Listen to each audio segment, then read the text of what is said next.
গুৱাহাটী সমষ্টিত পূৰ্ণগতিত চলিছে বিজেপিৰ নিৰ্বাচনী প্ৰচাৰ।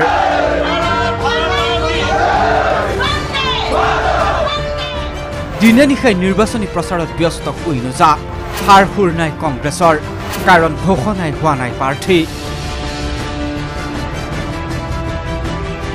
কংগ্ৰেছে গুৱাহাটী লোকসভা সমষ্টিৰ প্ৰাৰ্থী ঘোষণা কৰাটো দূৰৰে কথা, চূড়ান্তই কৰিব পৰা নাই কোন হ'ব প্ৰাৰ্থী।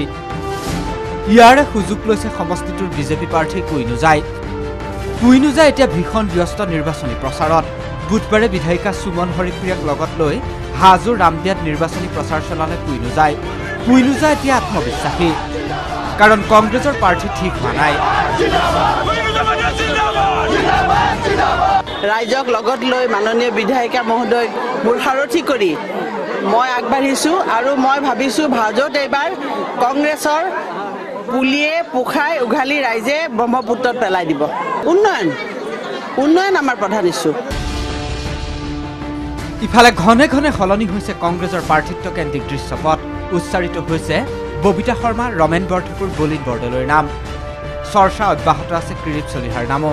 অৰ্থাৎ চৰ্চাৰ পিছত এখোজো আগবাঢ়িব পৰা নাই কংগ্ৰেছে।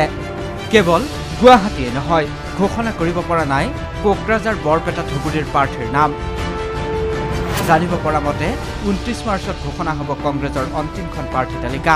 বিজেপিৰ মতে বিজেপিৰ ভয়তহে হেনো প্ৰাৰ্থী ঘোষণা কৰিব পৰা নাই কংগ্ৰেছে। Bureau report, DY365।